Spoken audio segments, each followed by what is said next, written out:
Hello students, welcome to our class पाठ 9 भारत माता। इस पाठ के रचयिता पंडित जवाहरलाल नेहरू हैं। आइए सबसे पहले हम उनके द्वारा रचित 2 पंक्तियां हैं जिनको पढ़ते हैं।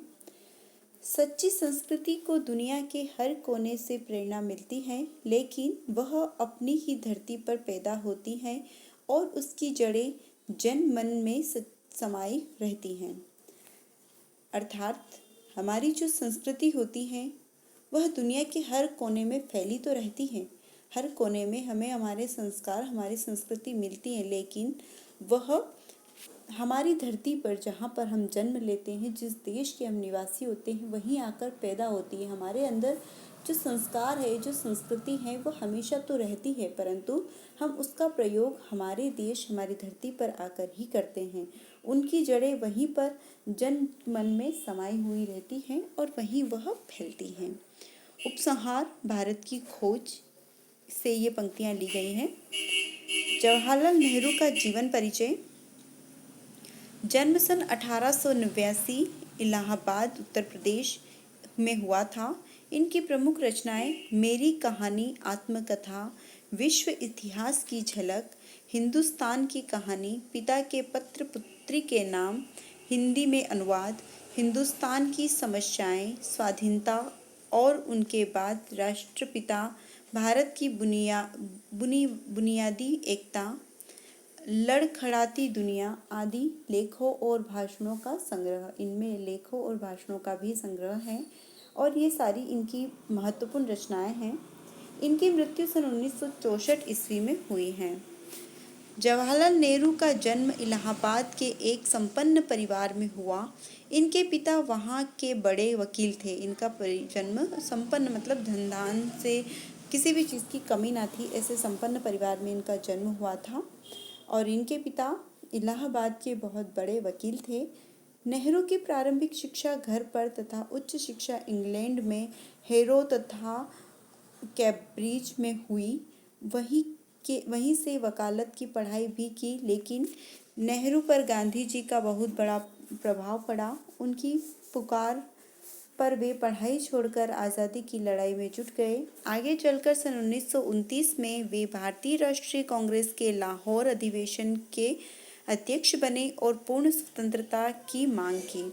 नेहरू का झुकाव समाजवाद की ओर भी रहा।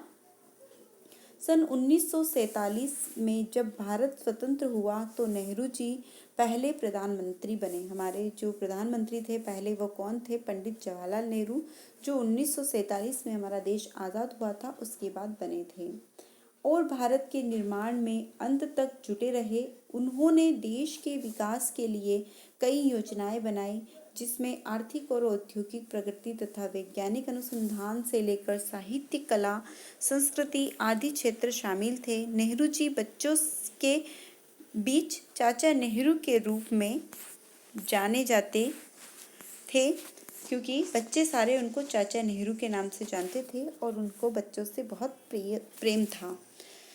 शांति, अहिंसा और मानवता के हिमायती नेहरू ने अंतर्राष्ट्रीय स्तर पर विश्व शक्ति और पंचशील के सिद्धांत का प्रचार किया। इन्होंने जो अहिंसा थी, अहिंसा जिसमें हिंसा न की जाए, और मानवता जिसके अंदर मानव के लिए प्रेम हो, ऐसी अंतर्राष्ट्रीय और विश्व शांति की पंचवर्षीय सिद्धांतों का भी प्रचार किया। प्रस्तुत पाठ हिंदुस्तान की कहानी का 5वां अध्याय है। अंग्रेजी में भाषांतर हरिभाऊ उपाध्याय ने किया है।